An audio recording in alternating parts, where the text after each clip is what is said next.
I just sent this live. No countdown. I hate that music. Yeah, it's not near as hype as before. I think I can actually change it.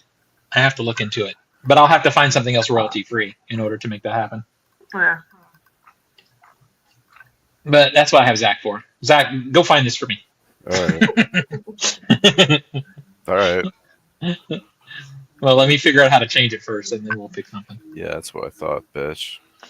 I actually have Also, I'll actually have multi-gigs of music now that I can use. So there's that.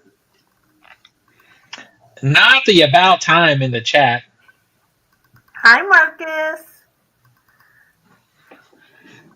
Fair. He's one of the ones that needs us to be on time. That's true. That is true. Alrighty. So is Nico going to come in for his story or no? Probably not. So. All right. Which one do you want to do? I'll do Disney. All right. Then Zach, you have to do the other one. All right. It's actually the one that's assigned to Nico anyway. That's fine.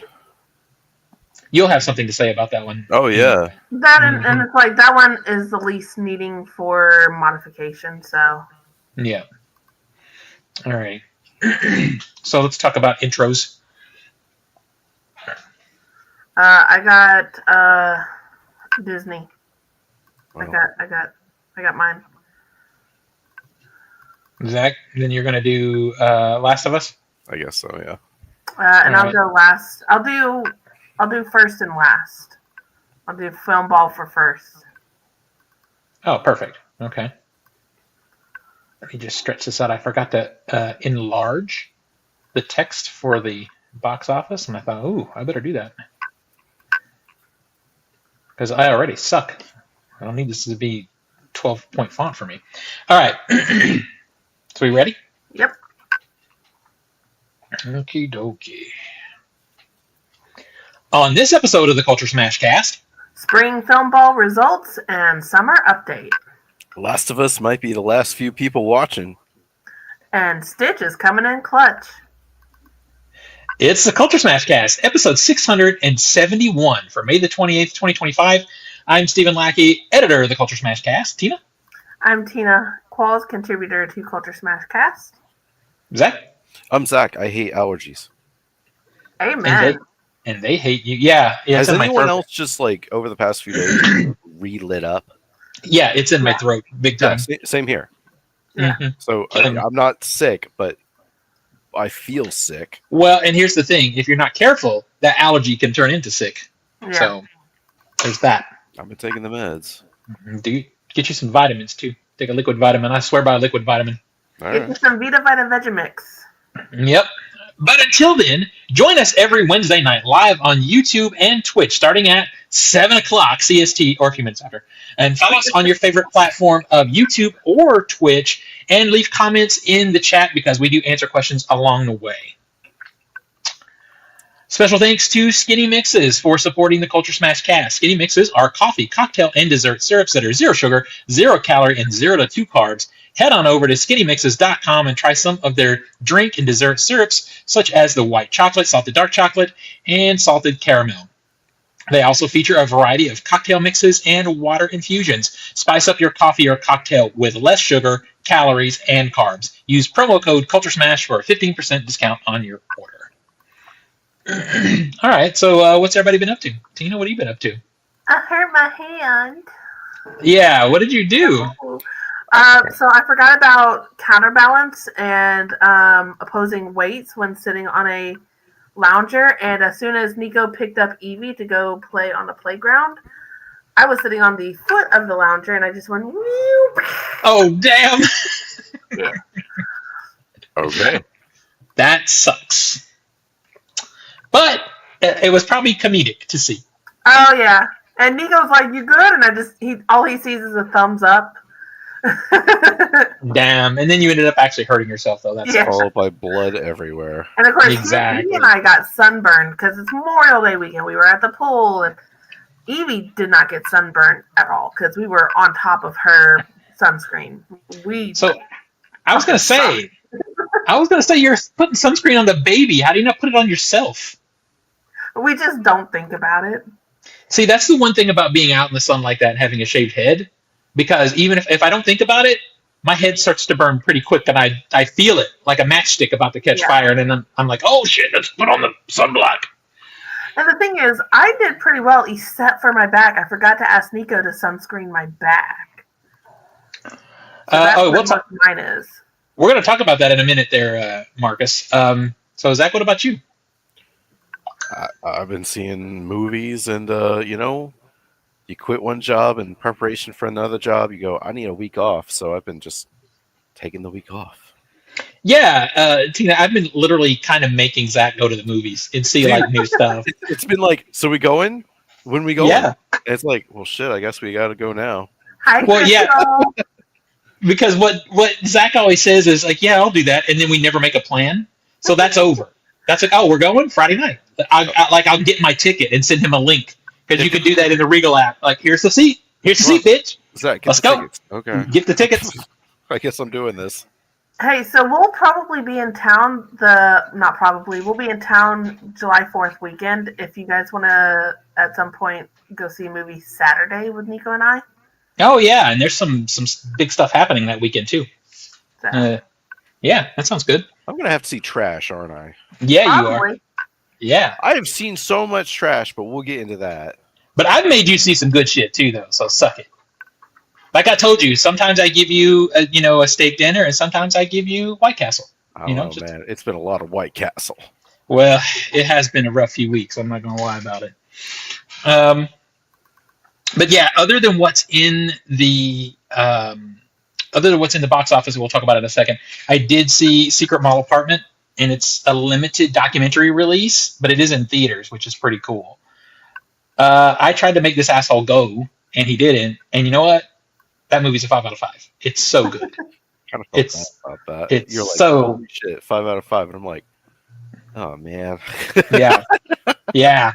So it's a documentary about these people in the in the late 90s actually, who are watching this mall get built, and they see this part of the mall and the architecture is not being used. They decide to sneak into it and turn it into an apartment, and they lived in it off and on for 4 years. So it's a really interesting documentary. Why you gotta say that? Why you gotta? Jurassic 4th of July weekend. Yeah, that Jurassic World Rebirth is probably what we'll all end up seeing. It'll be great. Dinosaurs! Dude, I don't want more fucking White Castle. Oh, You know that's white. That's like probably beneath White Castle. Let's be real. I don't know. I'm hoping for a good White Castle. You know, maybe we get crinkle fries. Maybe I'm hoping. I want to go back up to. Cane's. Well, that's true. It's not any Raising Cane's. Now I know. Thanks to Kristen. Anyway, continue. Hey, it's like, hey, that holiday weekend, it's gonna suck for you. It's like, oh, goody. Hopefully, it's as good as Clown in a Cornfield. Oh, we're gonna get into that. Can we get into that tonight? Tina, you haven't seen it yet, right? I haven't, but I've read the book, so I'm good. I'm going to see it either way. It's just Okay, well, we got some fucking movies to discuss tonight, so we're gonna get into that. So real quick though, Marcus mentioned earlier, I wanted to make sure and mention this. He watched Red Rooms, and he said now he's terrified. It was a 3.5 out of 5. Movie really started after an hour. Well, that's so fascinating to read because I turned it off after an hour because I told him that you did. Yeah. Like literally, it felt like the movie was just spinning its wheels after like the first 15 minutes, which it does have some impressive camera work. Like there is some oneers that just go. And I was like, wow, this is really interesting. And then the movie just peters out for 45 minutes, and I kind of just went, I'm done. Okay. Well. Oh yeah, what happened to you? We were watching Marcus's movie for Sunday Cinema, and Zach just disappears. Sometimes you go into a dark hole, and words are hard. When you might have eaten something. Yeah, might have overpartaken. Not overpartaken. It's the same amount I take every time, but I was not ready for an hour, no, 130-minute long subtitled affair, and my brain was literally like, "Listen, bro, listen, we're gonna have to call this one an L, and we gotta go into this hole here." You're so stupid. That's truly what happened. I just went, I figured. "What's going on anymore?"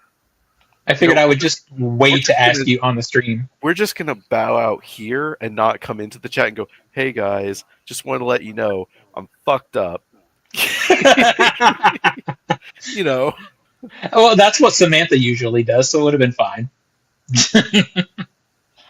All right, so let's talk about the box office. Number 10 is Hurry Up Tomorrow. Man, such a good movie. You guys should go see it. Made 800. I've heard bad things. And don't trust us. Don't trust them, man. Just go see it. Mm-hmm. 800. It made $845,000. Made 4.9 million so far. Look at that. 4.9. Good money. Well, that's a sign of quality right there. It is. I'm telling you. Number 9 is The Accountants Part 2. It made 2.6 million. It's made 63.6 million so far in total. Number 8 is a Minecraft movie, still in the top 10. That's horrible. It made 2.9 million. It's made 421 million so far. I was about to say, I don't even think Hurry Up Go Tomorrow's on. playing anymore. Yeah, I didn't. Oh, there it is. One showing at our crappy theater. Oh, perfect. Number 7 is, we'll talk about this one briefly, is Friendship. It made 5.7 million. It's made 8.3 so far. It's a damn shame. That movie should make more money than that. Yeah, it should make more money than that. I think we went over this movie last week or the week before when we saw it, right? Last week and the week before, I don't think we podcast. Yeah, I was trying to think we've talked about this one or not. You want to talk about it? You got anything you want to say about it? This is the new A24 dark comedy here with Tim Robinson. So if you are aware or a fan of the show on Netflix called I Think You Should Leave, it's a sketch comedy, really short kind of show, like 15 minutes per episode, but it usually has 3 or 4 different little sketches in it. That style comedy is now an hour and 40 minutes into this. It's about this guy who's socially awkward, making friends with someone new moving in while he's trying to move out. And it again, if you're a fan of that style comedy from that show, so a quick test is to go on Netflix, play up an episode, and if you're laughing, this is the movie for you. If you're going, what is this? This isn't funny. Then stay away from this film. I think it's a really good film. This kind of sort of cringy secondhand embarrassment, which is really what it is, is difficult for me. See, I'm like laughing. I'm just giggling. Say no madman next to I was. It's like 8th Grade was a great movie, but man, was it painful to watch because you just got that secondhand embarrassment. Oh, that? It's way more than that. If 8th Grade is like a 5 out of 10 in terms of that cringe, this is like a 9. I would. This is even beyond like Curb Your Enthusiasm type of. Yeah, it's past that. It's like the most extreme of that kind of comedy.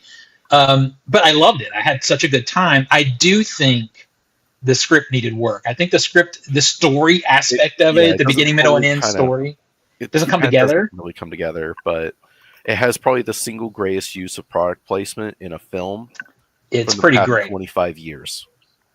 In the chat, Crystal says, I enjoyed Friendship in a cringe, secondhand embarrassment, funny kind of way. Yeah. That's 100%. 100%. That's really all you could say about it. It's got some bizarre shit in it, though. It's weird. Giggling days after. Yeah, it kind of sticks with you. And it does have some commentary in it about like how men make friends and the struggle of that, and it's there, but it's to me more in the background to the cringy sort of comedy that it is. If you're into that kind of comedy, you're gonna love it. Go see it. I think it's at the end of the day, I don't love that kind of comedy, and it's still really fun. If you see it, please try and go with an audience. Yeah, it makes a difference. That was the one thing at our Arc House Theater. The program director told us, you need to get day one tickets and see it with the sold out crowd, and it did. It made such a difference being in a full audience watching that movie. Yeah. All right, let's see.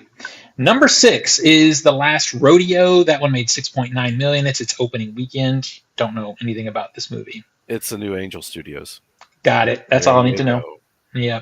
Number 5 is Sinners, still in the top 10. Made another $10.9 million. It's made $258 million so far. This movie is killing it, and its staying power in this crowd of movies is pretty incredible. Yeah. And Yeah. it goes to streaming very soon. Say it again?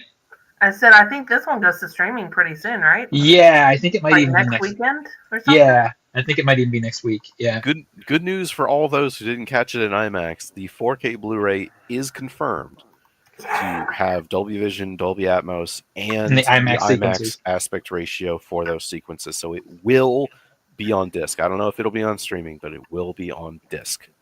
It won't be as effective, but Yeah, you will at least get to still see the proper framing for things. I still think of that one shot of just the sky.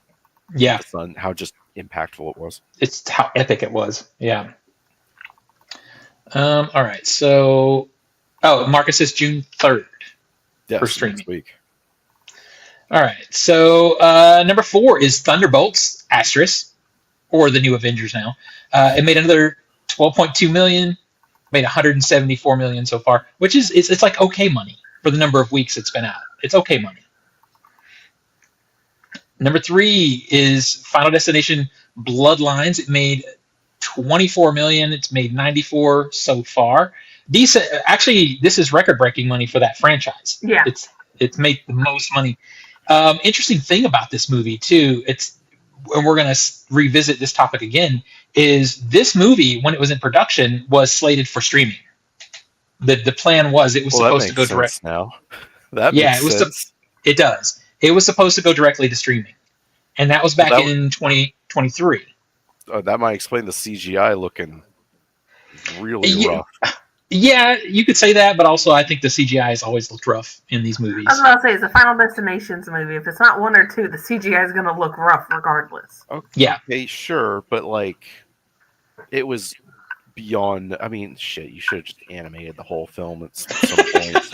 Yeah. Like, we haven't talked about this, but here's my review of Final Destination 6. It is the dumbest movie I think I've seen this year. I laughed a bunch. It's not good, but I laughed a lot. Like, I laughed probably a third as much as Friendship, and it wasn't like little chuckles neither. It was laughing out loud, clapping, going ah. Yeah, and I mostly agree with that. The script is rough for sure. Boy, is it? Yeah, it's rough, but the movie is a fuck ton of fun, and one of the better installments in that franchise. Is it honestly. better? At least, just tell me it's better than the NASCAR one. Yes. Okay, Yes. then yeah, I'm gonna see this movie and I'm gonna have a blast. Like, you're gonna have a great time. A Final Destination. What I don't get is people. I want a blast. Mm-hmm. People listing this as like the best one, and let's be very frank here, none of them are very good. Yeah, they're not. It's about the Rube Goldberg. It's the setup. Kills. It's the setup Yeah. and the Rube Goldberg machine of how is somebody going to die in the scene, and this hits this, it's this, it's this. Mm-hmm. And that's fun, and those are fun. Yeah. This one, I will say, it did have at least one good character scene in it from Tony Todd. Tony which- Todd shows up and eats that scene alive. Yeah, not only is he the coolest actor in the movie, but also some of his dialogue is ad-libbed. They let him say what he wanted to say, which really hits. I was about to say, now that he's gone. We normally don't like ad-lib, but man, let him cook. If this is him cooking, Yeah, let him cook. Unfortunately, he's done can't cooking anymore. Unfortunately, But- yeah. I mean, there's some dialogue. I was like, wow, that is profound. Okay. It is poignant. Yeah, it takes you aback for a second, which is really cool in this movie. and his character gets his due. He's been one of the most consistent characters he is the most consistent character in the I was franchise. gonna say he's the only one in like at least a majority. Most of them, yeah, most of them, and his character actually means something, so that's really cool. All right, moving on. Number two is the movie that I've heard great things about, Steven. Yeah. Number 2, Mission Impossible: The Final Reckoning opened to $79 million. That is a franchise best for Mission Impossible. Do you want to start? So it's interesting because where is this movie on Rotten Tomatoes right now? Right now on Rotten Tomatoes, as it loads, we're looking at 80% critical, 89% audience. That is wild to me. Now we cannot high. we cannot spoil, but I know Tina hasn't seen it. People in the chat haven't seen it. No. But Zach and I are in agreement on this movie. We both gave it the same score. Yep.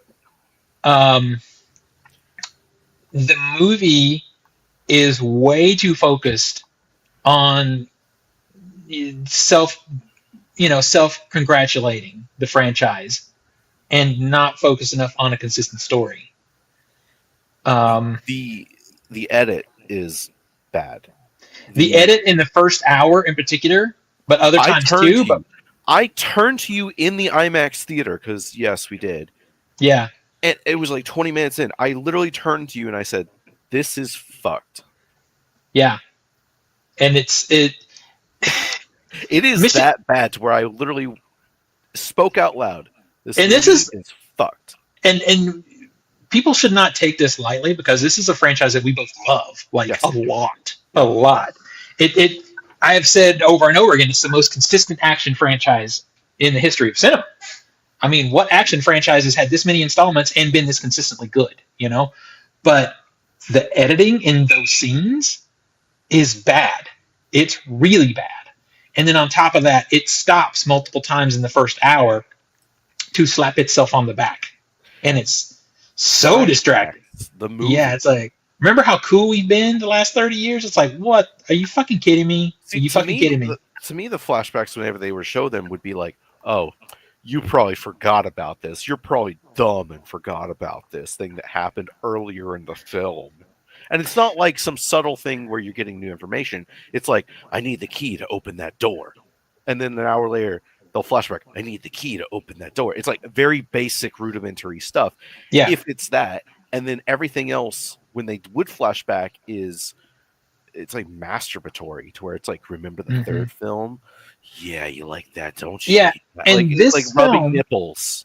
This film did not need to be interconnected with the franchise as a whole. It didn't need to be. All it needed to do was complete the story that it started in the previous movie.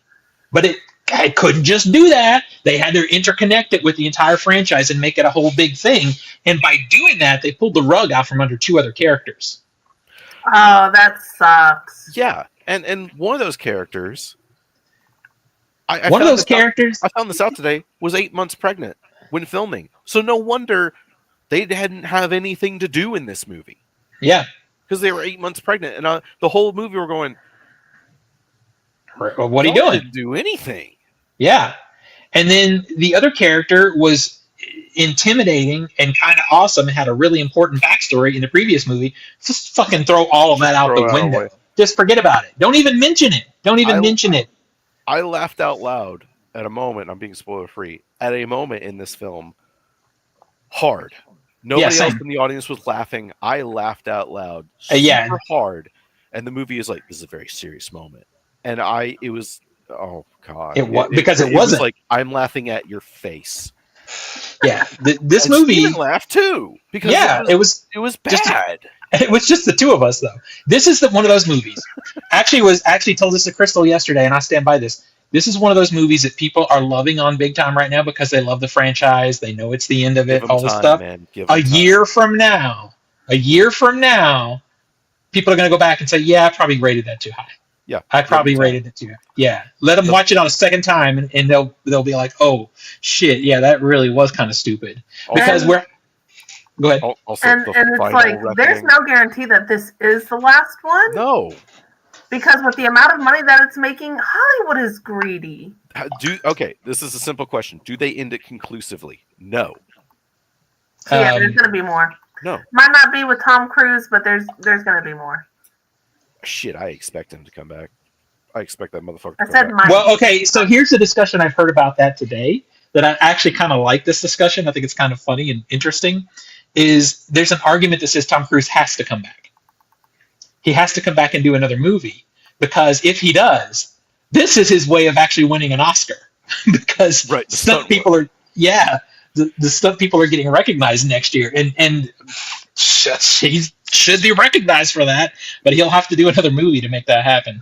Crystal, I was the same way right before Dead Reckoning. I had not watched a single Mission Impossible movie, and finally Steven and Zach and Nika were like, come on, Tina, it's the last set you have to watch. And so I did, and yeah. So, Crystal, the one thing I will say is the next one that you have to watch is actually still really good. The next one's good. Dead Reckoning is a good movie. It's not as good as... Yeah. So for those who Dead can't Reckoning see is the pretty chat, cool. she's saying she's never seen any. Now she's thinking she should stop where she is because she just finished Fallout, which is number 6. And it's the best of the franchise. It's the peak. Yeah. But Dead Reckoning is a good movie. And there is a particular stunt. Oh, man. It's... At the end, holy shit, it's so good. It's so cool. Speaking of stunt work. So, but just to finish that, though, if you do watch that one, then you kind of have to see the part 2. So you might as well finish. It's only 2 movies, you know? Yeah, but it's 3. The last one's 3 hours, and let's be real, it should have been 2 hours and 10 minutes. Yeah, see, this is the other problem. When I see people like mutuals of mine on TikTok. They're like, "Oh, 4 out of 5, but you got to get through the first hour." I'm like, "Well, then you got to get through 1/3 of the total movie before it even gets good to you." That's fucked. That to me, that that's is fucked. At best a 6.5 out of 10. At best. Yeah. And that's why I'm saying that later down the line, people are going to be like, "Oh yeah, I was kind of wrong about that." Yeah, if you preface with you have to get through an X amount of time. Well, if I said the first 15 minutes are pretty rough, you're like, oh, okay, well, whatever. But I said an hour, and it feels like 2 hours. There is one particular part of this, and Crystal, I need you to watch the movie just so we can talk about it and see if it bothers you the way it does me. There's one particular part at the end of this movie that just ruins the movie for me. Like it's just so damn stupid, and I'm not going to say it because it's very spoilery. But Zach, you know what I'm talking about. Yeah. It's like, wow, no one's talking about this. And I got in a conversation about this on Instagram, and my friend who was like, who liked the movie, he's like, yeah, you're right. I'm like, but you still love it. And then that's fine. I think most people are going to like let a lot of that stuff slide a little more than you and I will. So that's the thing I'm interested to see. Do we pay premium price for IMAX? They didn't really even use the IMAX aspect ratio effectively like they did previously. For most of the movie. There is one sequence I would go, yes, use it for that. Yeah, and it looked great. Yeah. Which is the plane scene. If you've seen, in the trailers, the there's a scene where he's on a plane. And it's a very impressive piece of stunt work. Ooh, it really is. But it is. Unfortunately, I don't care. Yeah. Like, I think that is exactly what I said to you in the theater. I don't care. I said that. Yeah, I said that to you in the theater. Tom Cruise is literally hanging off of planes, and they're going X amount of miles an hour, and you're like, "Wow, this would be very impressive if I had cared." Yeah, I think back to Fallout, where he's climbing up that rope trying to get to a helicopter, and he slips and falls. And my investment into that story is very, very high, so I'm gripping my seat. But here I'm like, oh. I guess Crystal says she's pumped for Bring Her Back this weekend, so she'll do the last 2 missions next week. Oh man! Yeah, Bring Her Back. That's a banger. That's a banger. We'll get into that in a minute. But that one. So what's number 1 at the box office? Number 1 at the box office, because we have a box office story, so we'll get to that now, is Lilo and Stitch. It had $182.6 million opening. The internet has really disliked this one. Yeah. So opening this weekend, Bring Her Back is currently sitting at 90% accurate. Can we talk about Bring Her Back? No, we can't talk about that. No one's seen it, sir. Just a little? No. We'll wait till after everyone's... nothing spoilery. Not even... No, Zach, no. Okay, here, let me just say this. No, because we accidentally slip into spoilers when we do that. Don't do it, because there's... Let me listen. No. You should go see this film. Everybody should go see this film. Please go see this film. It is an original horror film. Please go see it, fucker. Okay, if that's all you want to say, fine. Yes. The Phoenician Scheme is at 76% on Rotten Tomatoes. The Karate Kid Legends, 56% on Rotten Tomatoes right now. That's your movies this weekend. Do you want to give us a film ball update? Absolutely. So we have the final total for our winter spring of 2025 game. So in the tier 2 Discord, in third place was Frenchie with 315.3 million. Second place was Nick with 548.9 million. And in first place was Samantha with 613 million. So pretty good spread. Yeah. Very clear winner. Discord tier 1 game, Marcus, this is yours. In third place was Bryce with 265.4 million. In second place was Marcus with 411.5. And in first place with 788.9 million was Steven. Perfect. In the TikTok game, in fifth place, poor Chris with 66.7 million. In fourth place, What a score! in fourth place was Andrew with 164 million. In third place was Jason with 264.4 million. In second place was Dustin with 280.3 million. And in first place was Steven with 707.3 million. Delicious. Yeah. Quite a big lead there. Yeah. And then for our podcast game, in fifth place, at least it wasn't 66 million, was me with 117 million. In fourth place was Steven with 164 million. In third place was Nico with 318.8 million. In second place was Zach with 410.6. And then in first place was Nathan with 472.3 million. So there was only $62 million between first and second. That was a very tight game. And I look at that game. Now, he did get the Minecraft movie, but he didn't blow out the game, though.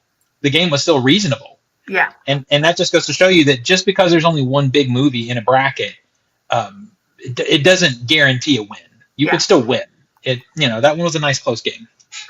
Yeah, this one I think is going to be a lot of fun, the summer block, because currently in the tier 2 Discord game, Adam currently has 441,000.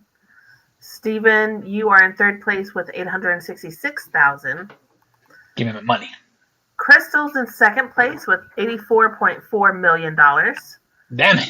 And in first place is Kevin with 165.7. Yeah, he's got that new Avengers money, Thunderbolt Asterisk money. Yep. But that's all about to change. That's all about to change with these big movie openings. And then in the tier 1 Discord game, in sixth place with negative 15 million is Samantha. In fifth place is Marcus with 0. In fourth place is Steven with $3.5 million. In third place is Crystal with $4.7 million. In second place is Frenchie with $72.4 million. And in first place is Nick with $166.7 million. Yeah, and just keep in mind, these are numbers pre-Memorial Day weekend. Yes, those it's not counting any Mission Impossible. It's not counting Lilo. Yeah. So all that stuff is still yet to come. Yep, and for our podcast group, in fifth place with negative $12 million is Nico. In fourth place with a big old goose egg is Nathan. Third place goes to Zach with $3.8 million. Second place is Steven with $84.5 million. And first place is me with $163 million. Look at Tina in first place. This soon because I got Lilo and Stitch. This early in the game, Tina's already in first place. This is scary. This is earth-shattering. Now, Lilo and Stitch, I believe, is my biggest movie out of what I have left. The rest are going to be money grabs, like tiny little money grabs, like Yeah. Ballerina, The Naked Gun, Honey Don't. Well, with that, let's talk about Lilo and Stitch because it's going to be a game changer for you. Yeah. So, if Disney wasn't already rethinking the Disney Plus streaming business before the huge holiday weekend opening of Lilo and Stitch, it has to be now. The live action remake originally intended to go to Disney Plus, but it crushed at the US box office, grossing $183 million over Memorial Day weekend alone. And that's $304 million worldwide. Now, this is a staggering number for a Disney character who has, through merchandise and mascot ability, far outpaced reception of its original movie. Lilo and Stitch, when it first came to its theatrical run in 2002 only made $143.8 million. So huge. Disney's blockbuster win comes at a time when the theatrical business is struggling to lure in audiences to achieve the box office numbers of a pre-pandemic era. The studios are also contending with their own internal logic. Development on Lilo and Stitch remake began all the way back in 2016, with an official announcement arriving in 2018, when Disney was poised to send it straight to Disney Plus. With COVID-19 impacting development and production, Lilo and Stitch only took shape in earnest in 2022, when Marcel the Shell's Dean Fleischerkamp came on board to replace John Chu as director. But even then, the remake was still slated for Disney Plus. A release calendar jumbled by the pandemic and delays from the Hollywood strikes paved the way for Lilo and Stitch to arrive in theaters. Reassembling Moana 2 from a Disney Plus series into a movie that grossed over $1 billion probably did not hurt the ambitious plan to open Lilo and Stitch in 4,410 theaters. The days of Disney Plus being a premium content platform may be over. CEO Bob Iger has been open about the need to scale down Marvel's output on the service. Thank God. Not even fans of Andor can justify a $645 million two-season price tag, and rightfully proclaim the end of an era after the recent finale. And Disney has its own blockbuster at-scale franchises to produce for the platform. This summer's Zombies 4: Dawn of the Vampire should be as big or bigger of a hit with the Gen Z contingent with anything the studios have planned for theaters this summer. But whatever you think of Disney's animation to live-action remake churn, Lilo and Stitch leading a record-breaking Memorial Day weekend, a $326.7 million total box office buoyed by the continued success of Final Destination Bloodlines, Thunderbolts, and Sinners, instead of being a droplet in a sea of streaming content, is a win for people who like the movies. See, I love it in this article. They say, "Oh, they're struggling to, make that pre-pandemic money." When you look, Lilo and Stitch has the biggest Memorial Day opening since, what was it, 2012 or 13? Mm-hmm. Or this is the biggest Memorial Day in total ever. Mission Impossible has the biggest franchise opening to date for a franchise that's been around for 30 years. Same for Final Destination, yeah. And the same for Final Destination. And Final Destination and Lilo and Stitch both being movies that were supposed to be for streaming. Yeah. And I think it's interesting looking at Lilo and Stitch because I did go see it. The CGI looks better than what I've seen other streaming things. So they obviously put some money into it. But there's some weird hiccups in it that you'll catch watching it. Yeah, that's an entirely different franchise to have hiccup in it. I see what you did there. Thanks, Dad. This movie has been really divisive. I had a good time. I don't love the live action movies in general, but I thought it was fine. The changes that I've heard that they've made, I'm not okay with in regards to the original story, but I haven't seen it to determine if it fits within the context of its own movie. And one of the things about live action remakes is if it's scene by scene, I might as well just watch the animated one that I love. So I'm going to give it a chance. there are things that are higher on my priority to see in theaters. Mhm. But this might be one that I have to wait to streaming to see it to fully judge it. But I think, and I love the original also, but I think it is absolutely fine. It is a fine one-time watch. You know. Oh, hang on.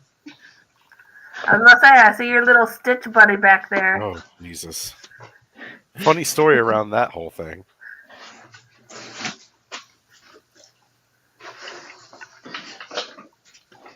There he is. This is actually a pretty awesome popcorn bucket, to be honest. It looks like it's velvety. Yeah, Yeah, it has is. that It's got felt. It's got felt on it. Yeah. Which, How when would you you- have greasy popcorn. Yeah. I was gonna say, Really that I like too much butter on my popcorn for that to be. Oh, well, they don't even put popcorn in it. When we got it, they gave a free large popcorn. I had to buy 2 of them, and we ended up with 2 large popcorns.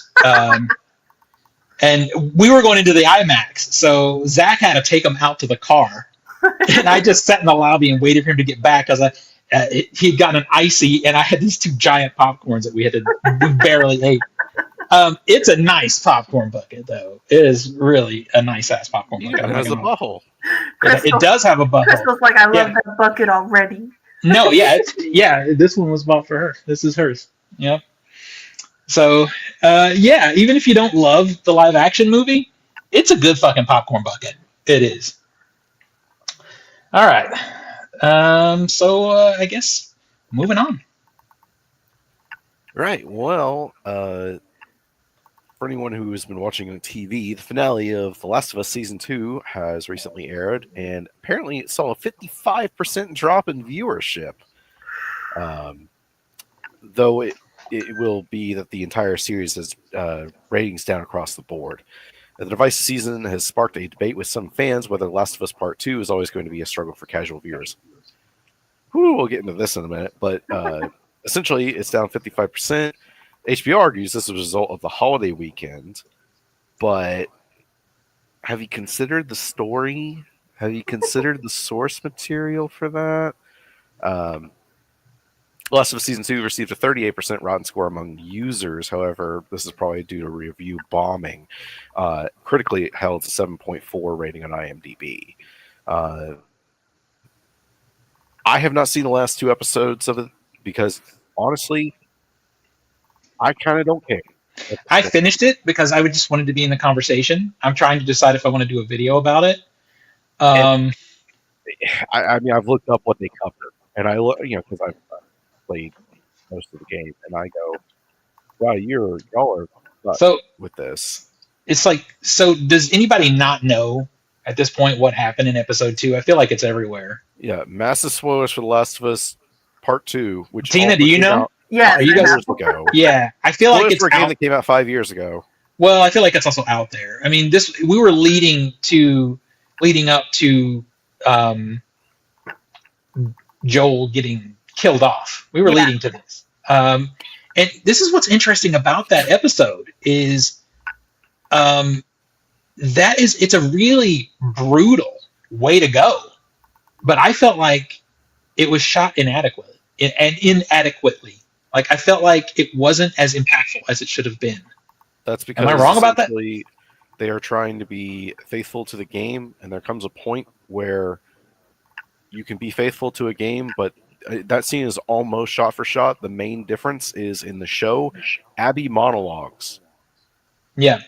And she goes in and discusses everything just to make sure the audience is on the same page. Right. Whereas in the game, she starts the monologue and Joel goes, "All right, you gonna do this or not? Are you gonna fucking kill me or like what? Because Yeah. you've already decided this." And Which is more Joel. That's Joel. Yeah. He's like, yeah. just get it over with. And I can't help but compare, to The Walking Dead. And I just can't help the way it. it I do. feels it. It feels it. Except like when Negan killed a character, that hit hard. I was pissed. I didn't feel it with this one.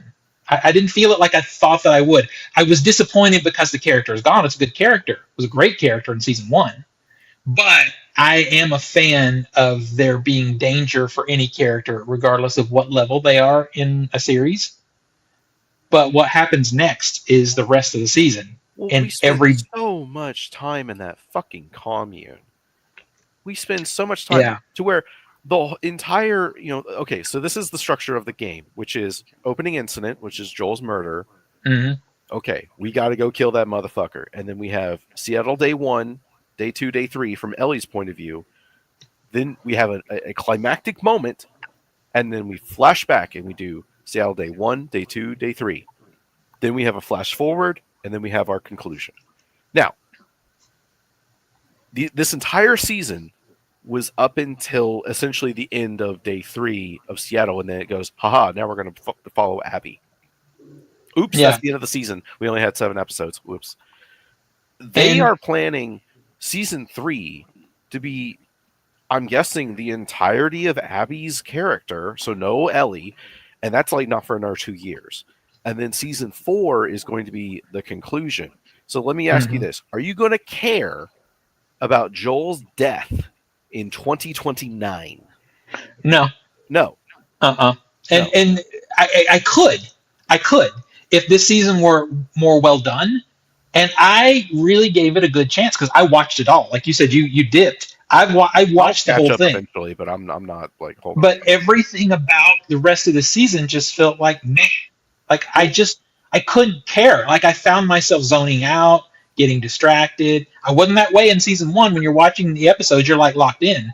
But season 2, it's like the show completely lost its footing after episode 2, Because and it just didn't recover. And again, I hate to do this comparison, but like in the game, Ellie is pissed. I mean, she should be. She leaves for Seattle like 2 or 3 days after the events of Joel's death. Like she's like, let's go get the motherfucker. There's no 3-month wait. She is like blinded by rage, hate, and agony. She wants revenge. Yeah, and you don't even really you kind of feel that she does, but not. Well, it's she flippant. says, "Yeah, it's flippant," is what it is. She says it, but she'll it doesn't say, like, mean I want this, but then it'll crack jokes, and we're having a good old fun time going to Seattle. Oh, we're making little jokes here and there. At one point, a character is revealed to be at a weakness, and in the game, this is revealed as, how could you have done this? You've compromised our entire mission. What the fuck is wrong with you? I got to deal with you now. In the show, it's like, oh, well, what a great piece of news. Oh my gosh, can't believe this. And then it's not for another hour and a half showtime to where the character goes, oh, wait, this might be bad. It's like, and then there is a flashback. There's a flashback episode later on. They took all the flashbacks from the game and just shoved them into a single episode, regardless of context of when that flashback should be shown. Well, the thing about the flashback, though, is you watch that episode, and the whole point of that entire episode is a reveal of one piece of information. That's the only thing that matters about the entire. And I'm like, you could have given me one flashback and not a whole hour just to get to that. Been an email. The problem is, once you get later down the line, that flashback episode, you're going to have to go back and rewatch some clips of it because it gives further context. In the game, all these flashbacks were peppered throughout, so you'd have a sequence of events. We would then flashback, further context would be given to where you look back at the sequence of events and go, oh, okay. So to be clear, I have not played all this games. I'm a regular viewer, so what happened in the game doesn't matter to me. I'm just looking at it cinematically, and I'm like, it's boring. Great. It's boring. But when you put the porch scene, which is in the flashback episode, when you put the porch scene, which is the second to last scene in the game, in this episode, it's the entire catalyst for the ending. Yeah, but that context of everything that came before, and you just drop that scene, you're like, well, this isn't important. And it's not going to ring the same way. It's like, what are we doing? What are we doing? I'll like synopsize to say I will not be returning for the next season. I'm kind of over it. I haven't watched any of season 2 because I knew how I felt about Last of Us Part 2, so I wasn't as hype. So I'm just going to pretend it's a one season series. That's fine. Yeah. Yeah, I mean, here's that's the thing. doable. Here's the thing I was getting at in conjunction to all of this. So this is our feelings on the show. these are the exact same feelings the gamer community went through when the game came out. The exact. All your feelings right now of like, I don't really like Ellie, I don't like the story, I don't like this impact, I don't like, all that happened in 2020. Yep. Yeah. So HBO being like, oh, well, you know, it's probably due to the holiday weekend. It's like, no, it's the story, dude. It's the story. Yeah. That's Like, just them trying to find a way to like it's a place some divisive blame. fucking story. It is the Yeah. Last Jedi of the gaming community. There are 50% Not the of people that Last like it, Jedi. and apparently there's a 45% of people that do like it in the TV watching community. The proof is in the numbers, man. And you know, even outside of that, this 2-year wait for It's each insane. subsequent season. We just finished Handmaid's Tale. It just finished this week, completed its run, and that show started in 2016, and I think it's 5 seasons. Yeah. And some of those larger gaps were due to circumstances outside of production's control. Understandable. Yeah. With 4 seasons in 4 years. Game of Thrones had 8 seasons in what, 8.5, 9 years? A little bit more like it should be. Yeah. Okay. And a much bigger show, much more epic show. Yeah, much more on the same level, maybe even in terms of production, and they were able to turn it over 10 episodes, not 7. Mm-hmm. This is going in the category of Stranger Things. I was about to say, Stranger Things needs to be in Stranger that. Things is like, it is unacceptable the amount. Well, okay, so the reality of it is this though. Game of Thrones was made when HBO as a cable company was still making money, and they made more money than they make streaming. None of these streaming companies, even if they're profitable, are not very profitable. Netflix is sort of the outstanding one, and I think Disney Plus may have just turned a profit for the first time. So the money is not flowing, and that's why it takes so long to do these series. Then and that is a problem. You need to make longer seasons. That is a structural problem with the whole thing. That I feel like the whole streaming world, the whole existence of streaming is going to collapse at some point. Or you need to do what Squid Game is doing. Part 1 in December, Part 2 in June. Because these 3-year gaps ain't cutting it, man. Well, they've got to find a way to be profitable. They've got to, if they could be profitable, they could do a regular season to season with the regular break in between. It's just that they're not profitable. Yeah. And I think the way that they become profitable is going to be something a lot of people, especially younger people who didn't grow up with this, are not going to like, and that's going full advertising. Oh God! I mean, I think clearly that's the easy way to be profitable, and it's already creeping in. I will drop your service like nothing.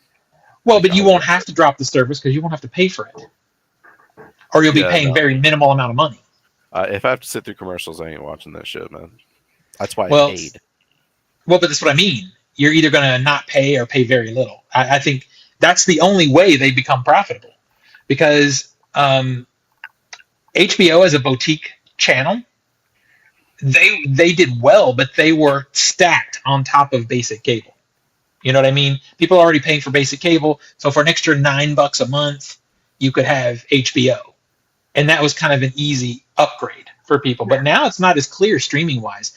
I do see some of these companies like Disney Plus, Hulu, ESPN, you can get as a bundle. I think they even weirdly have a bundle with HBO Max, which is kind of weird since they're competing companies. But those bundles are the only other option, is they start doing that to make sure that everybody is making money, and they can sort of do that food truck mentality where all the food trucks park together in the same spot because they make more money that way because everybody comes to the same spot.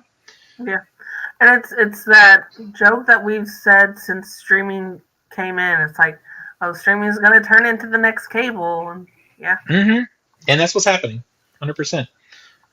What is Marcus saying in there? Rookie fans are mad that they have to wait until January 2026 to get the next season. Season 7 just ended, and this is 20 episodes a season. Why would they be mad about that? That is spoiled. Yeah, because that's a reasonable break. If their season just ended now, over 20 episodes, and it's coming back in January, well, that's pretty good. I Yeah. mean, that's decent because you have to do it. You have to stop and give the writers enough time to be able to at least concept another season. They don't have to write them all. They can write them as they're shooting, but they have to at least concept another season, and then they have to start pre-production for that. And all there's a lot that goes into that. I don't mind waiting 6 months or 8 months or whatever, but 2 years? If the actors need to go do other projects. So. Oh, the studios don't give a fuck about that. But I mean, think about this. You're not going to see Ellie again until 2029. Oh, I'm not going to see Ellie again anyway. What I'm saying is, if you're a fan of this show and this is the plan they're going with, think about this actress and think about the scene we're ending on. She's going to age up 4 years in between cuts. Yeah. Yeah, so that's a problem. Yeah, they'll have to do something with the story. They'll have to age her ahead. They'll have to do something with that. No, we're talking about the same day. There's a lot that happens on that day we cut from. I know. It just doesn't cut there and they go, all right, well, I'll see you in 3 months. No, there's a huge sequence of events that happen there. Mm-hmm. Maybe they're filming those sequences now. They should do that. Them in a bank. They should be doing that. They should be coming out and saying, well, I could tell you this. The people who do stay with it, if they do that, they're going to be pissed because of how this last episode ended. Because it ended in a big-ass cliffhanger. Well, that's the whole point, is to end it on this cliffhanger. Then we flash back. We get recontextualization of this other character. Mm-hmm. And then I don't think that's going to be a mess if they do that. That's going to be a mess. The problem is I fucking hate Abby. I hate her. Yeah. I don't think she's justified in her actions. And in fact, I'm cheering for her to die at any moment. That's the problem I have with the game. Spoilers for a game that's been out for 5 years, but you're supposed to be like, oh, look at Abby. She's actually more sympathetic than you actually think. And I go, fuck Abby. I hope she fucking dies. And yes, I hope she burns in hell because I don't like her. So when the game is really trying to make you like her, I'm like, nah, I hope she fucking gets eaten to death by a clicker. Can we get to that ending, please? We just had this whole discussion in an earlier stream I did about how Jenny from Forrest Gump is one of the greatest villains in cinematic history. No, she's not. She is. Jenny's a villain, big time. She was abused, man. She was abused, and I feel bad for that. But she made also some shitty mistakes, but also look at her where she was in her life. She was kind of in a shitty situation. She was, but man, she now the argument is there. Grandpa Joe, on the other hand, that motherfucker is a villain. Well, I still argue one of the greatest villains in cinematic history is the bees from My Girl. Nah. Well, okay. Nah.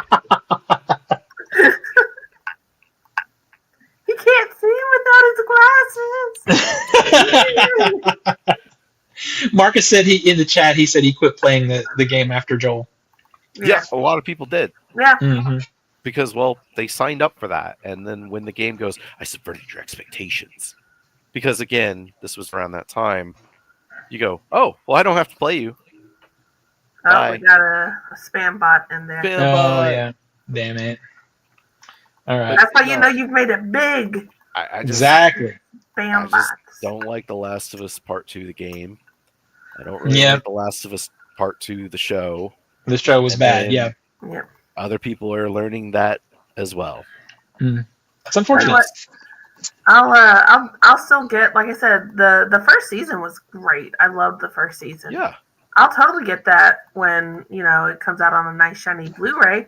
Hey, oh yeah, that'd be good. Blu-ray. Well, since you asked, this week on Blu-ray, you can get The Day the Earth Blew Up, a Looney Tunes movie, on Blu-ray only. I want a 4K, but it's not to be. It's a fun movie if you haven't seen it. I recommend. Kingdom of Heaven, the 4K director's cut, finally in a steelbook. There is a very big difference between this movie and the theatrical. Holy shit, is there? Yeah, and the director's cut. If you're going to watch this movie, this is the version of the movie to watch. Now, literally everybody says you watch the director's cut with this film. It's not even a fucking choice. 100%. A Farrelly Brothers movie, Kingpin, is on 4K standard edition, but it's a cute movie. Bottoms is out. I haven't seen it. Heard it's good though. Wayne's World Part 2 is out on a 4K.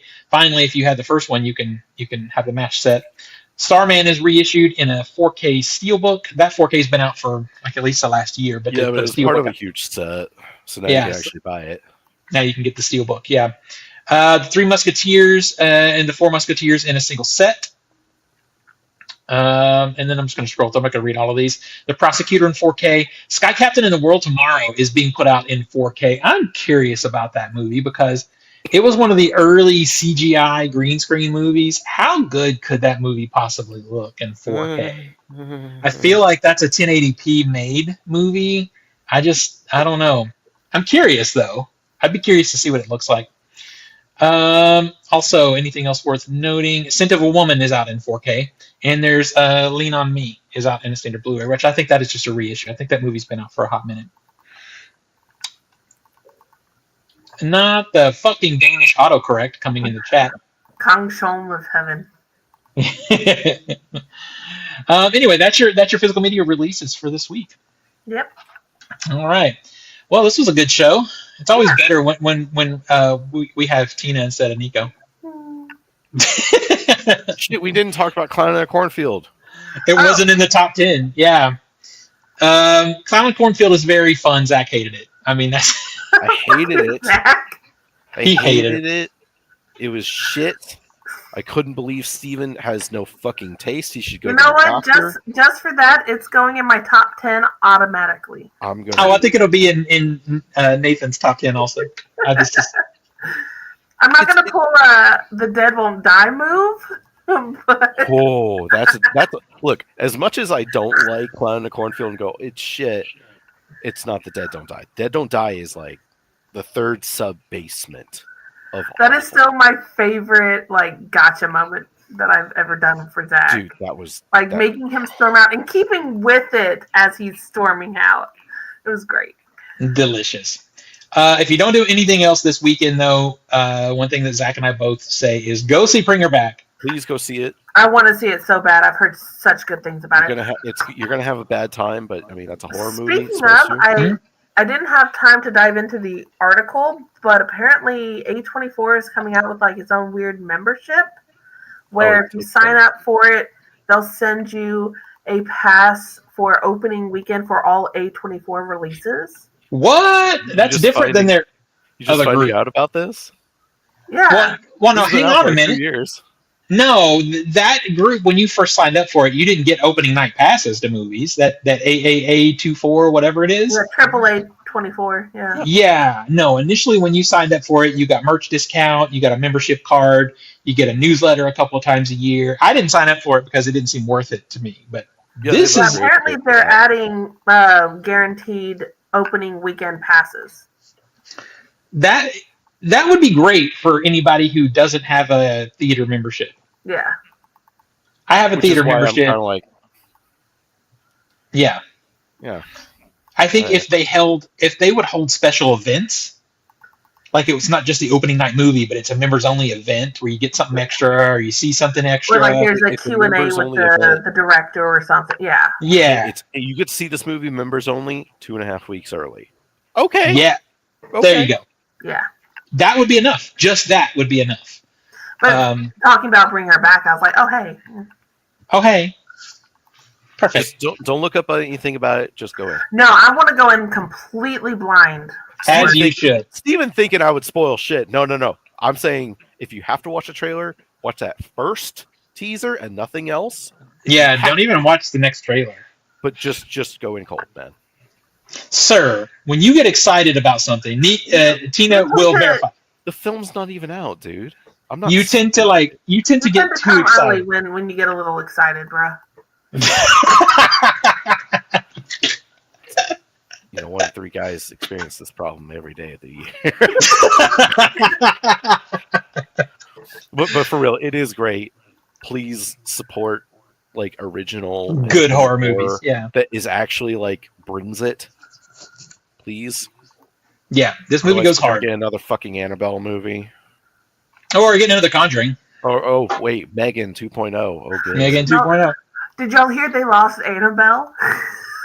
They lost the fucking doll. No, Oh what's my happened is God. somebody went and took it so they can get a little like thing going for their upcoming movie or whatnot. Like, I don't believe that a fucking Raggedy Ann doll is possessed by a spirit. I'm not afraid of a fucking doll, man. I just wanted to show up at the White House and give Trump a heart attack. Oh, that would be perfect. That would be that if that would be the thing that would end him.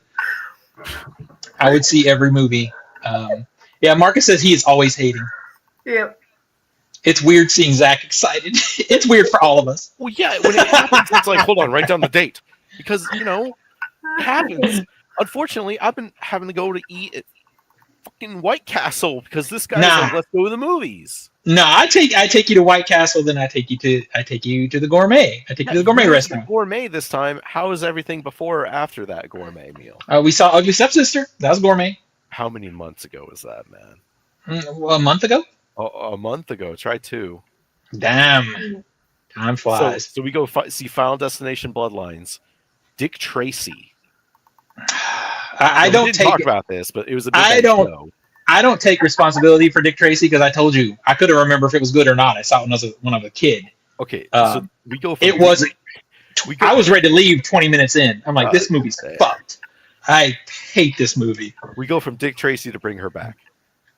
See, and then it's a journey from Bring Her Back to Mission Impossible, which was supposed to be what it was supposed to be, but it wasn't.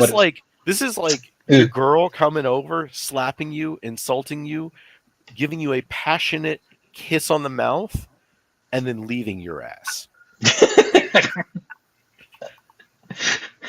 Okay. Like, I'm confused where I should feel.